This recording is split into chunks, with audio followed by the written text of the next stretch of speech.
Hello mga Mars! Welcome back to my channel, Karin Scoop Station here. Disclaimer, itong photo na aking isi-share sa inyo ay hindi ko po pagmamayari at i-credit natin ang owner nito. Without further ado, let's start!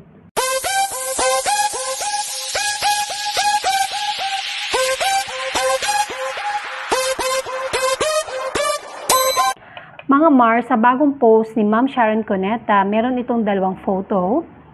Sila mag-asawa and Christopher Min. Second photo, silang tatlo ay magkasama. Ito ang pinaka-latest photo dahil maigsi na ang buhok ni Ma'am Sharon at super payat. Sa caption, di basta na itatapon at nalilimot ang pagkakaibigan. Napakadaling ipagpatuloy ang pagmamahalan. Na-miss ko si Nay, my heart is so happy and peace. Balikan lang natin kung bakit ganun ang post ni Ma'am Sharon. Dahil mga Mars, noong May 10, 2024 or last year, ay nagsampa ang mag-asawang Kiko at Ma'am Sharon Cuneta ng cyber libel suit laban kay Ma'am Christopher Min. Then, October 2024, formal na nga nakasuhan si Christopher Min, 5 cyber libel po ay kinaso sa kanya. Pero siya po ay nakapagpiyansa sa halagang 240,000 para pansamantalang makalaya. Bakit ba sinampahan ng cyber libel si Ma'am Christopher Min? Dahil daw sa below the belt, malicious and baseless na mga impormasyon na binibitawan ni Ma'am Christopher Min sa online show. Ayun.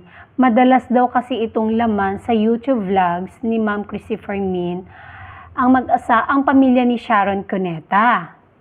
Then, mula June 2023 hanggang May 2024, ito meron. Kasama nga dito sa pinupuntirya ang anak ni Sharon na si Casey dahil inihahambing daw si Casey sa mga anak ni Sharon at Kiko.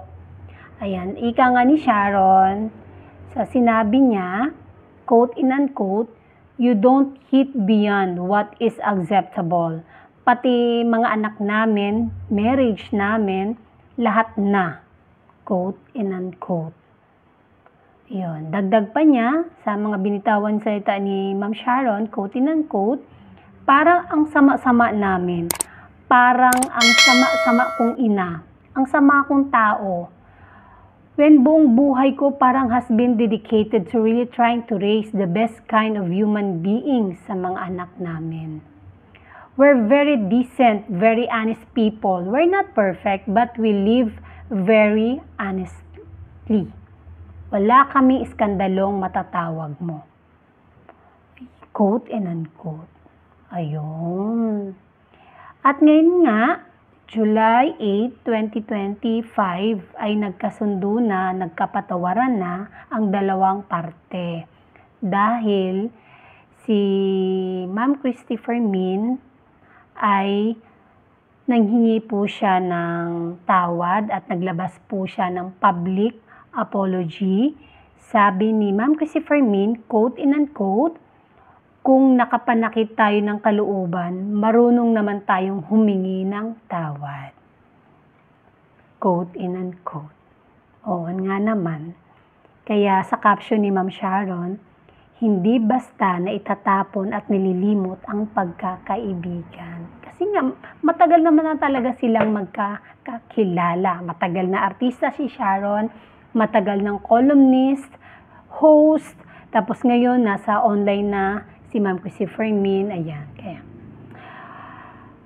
naghilom na po, nagkapatawaran na, okay na po ang lahat. Ganun lang talaga, ganun lang kasimple. Pag nagkamali ka, manghingi ka lang ng tawad. Kung sincere ang paghingi ng tawad, syempre patatawarin ka po, di ba? And that's it mga Mars. Thank you for watching this video. Please like, comment, share, and subscribe for more scoops. Bye!